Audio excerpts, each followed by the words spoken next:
What up, YouTube?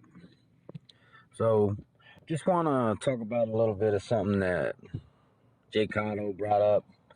And this is always something that's been in the back of my mind. I don't know why I never thought to even make a video, but shout out to him.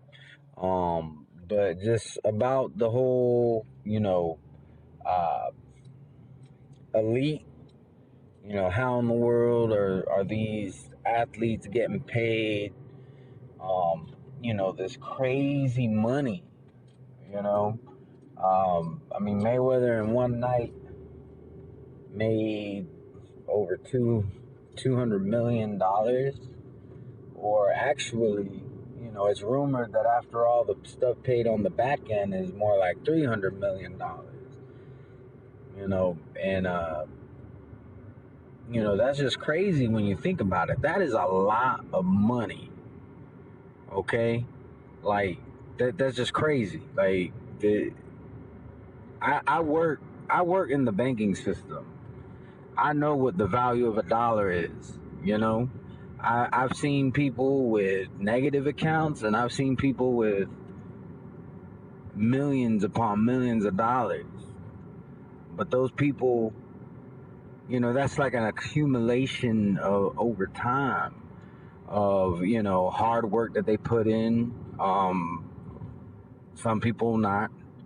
Some people are in that elite shit as well, but and when I say elite, I'm not talking about they just got a whole lot of money, but they are behind the scenes pulling the strings kind of elite.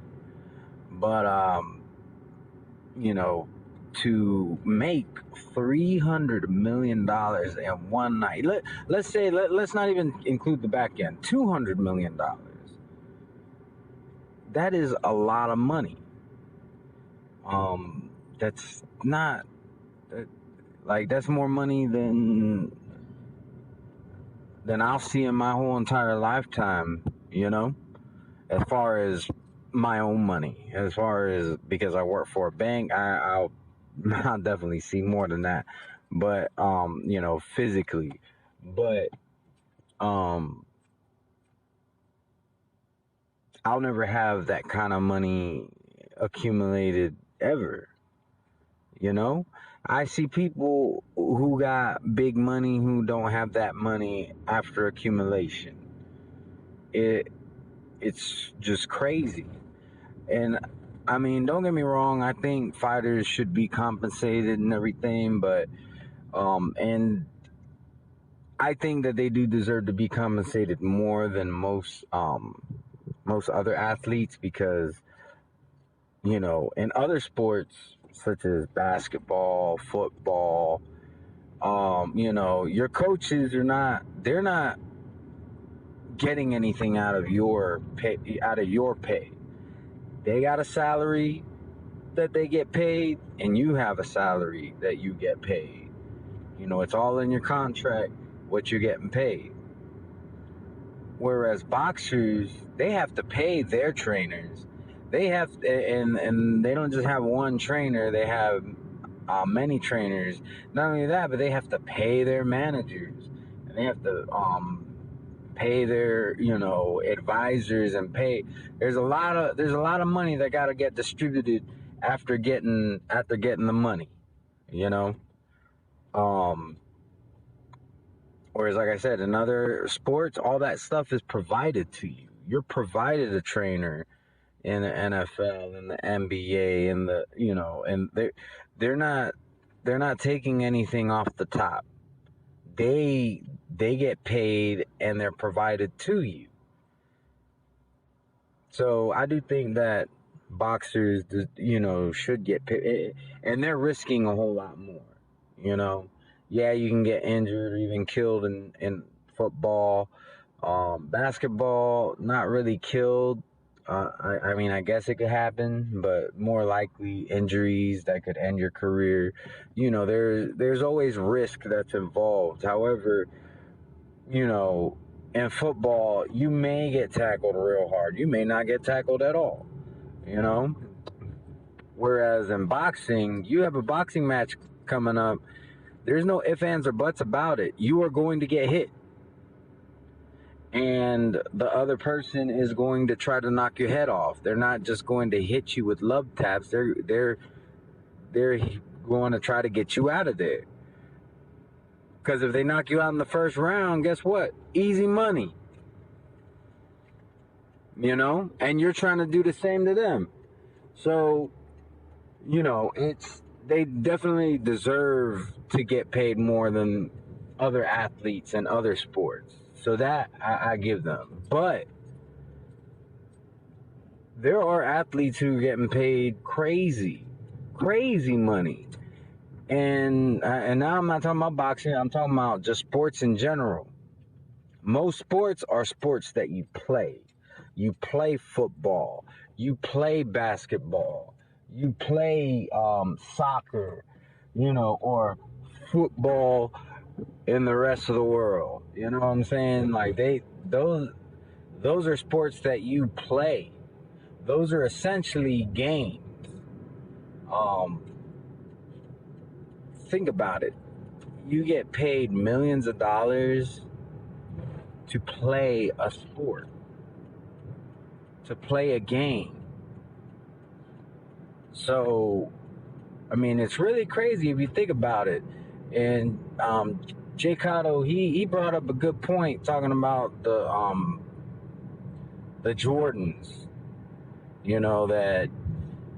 You know, there's something going on there when you got people getting trampled for some shoes that in 2 weeks are going to be the old ones.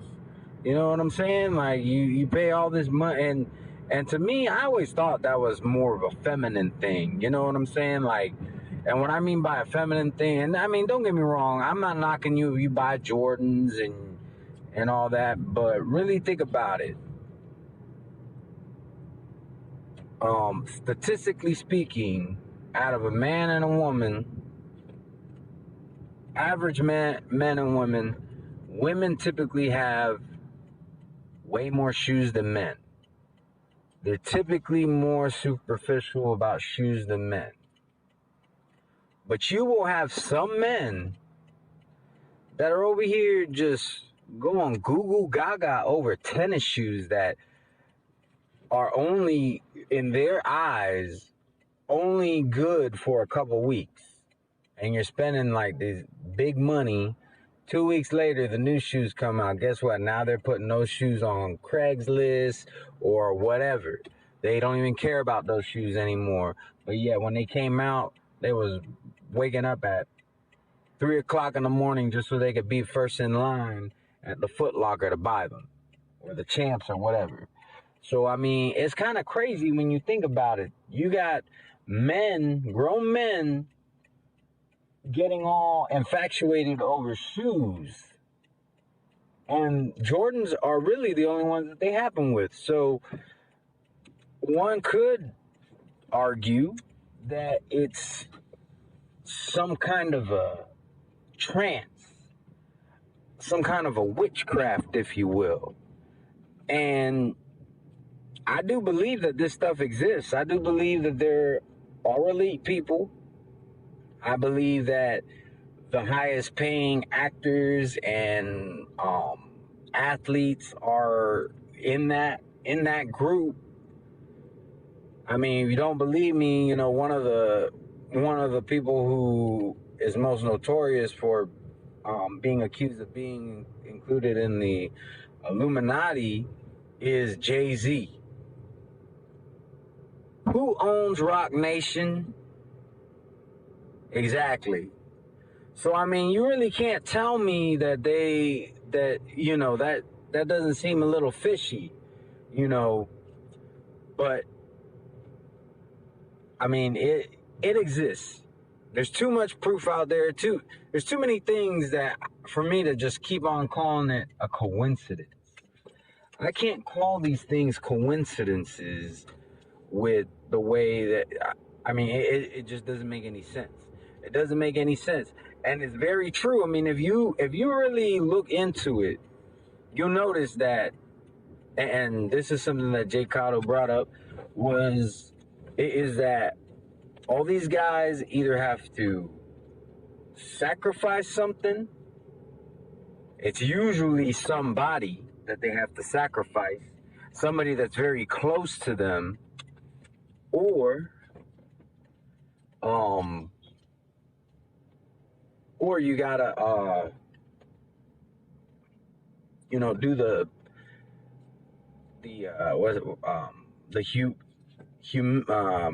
humiliation route. Sorry, I was having a hard time thinking of what word I want to say. The humiliation route. And I never thought about that with what's his name, with De La Hoya, with the fishnet. And I mean, he's not the only one. There has been actors and athletes that they've been caught up in the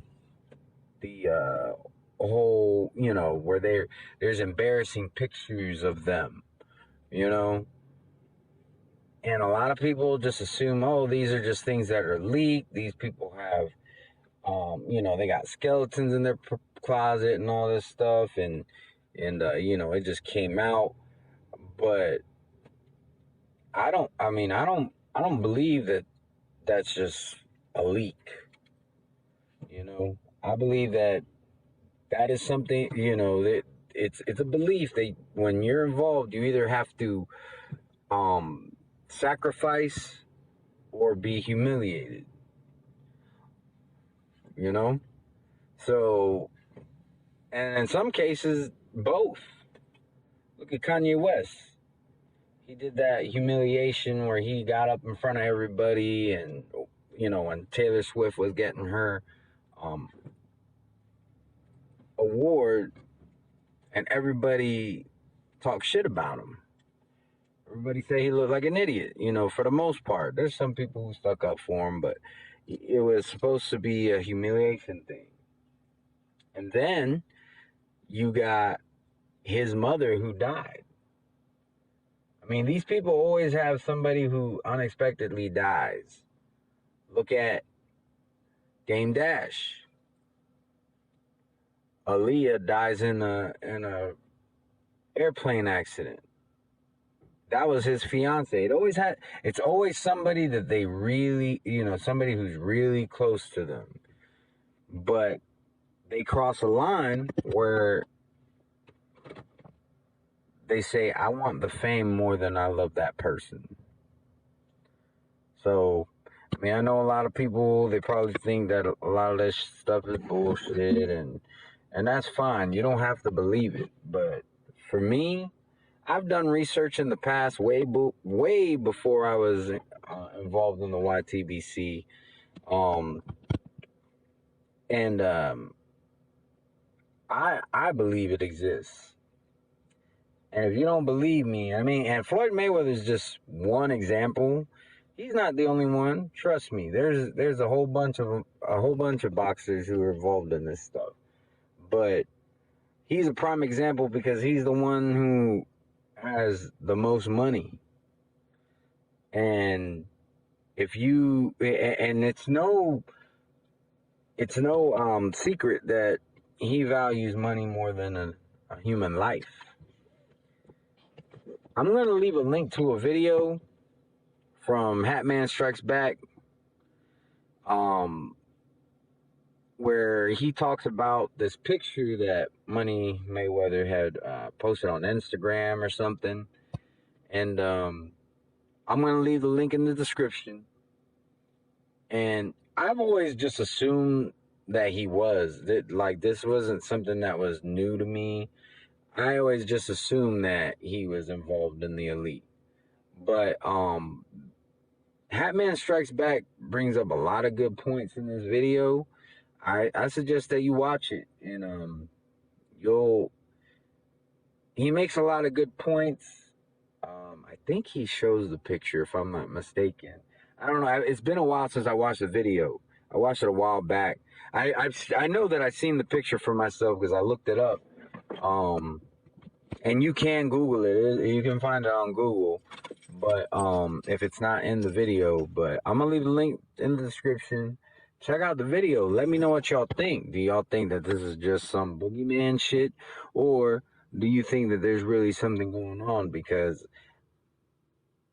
Floyd Mayweather has been able to get away with things that no other athlete has been able to get away with. And I'm not talking about stuff outside the ring. I'm talking about within the sport. There are things that no other athlete has been able to do. And a lot of people just want to give him credit for doing those things, but a lot of time, I'm not talking about the money. I'm talking about the fact that he got the fight at home base, home turf, for over a decade, I think, if I'm not mistaken. Anyways, I'm running around. It's Christmas Eve. I just wanted to kind of bring up a couple, details and things that I've noticed about this. But anyways, y'all have a good day. Merry Christmas.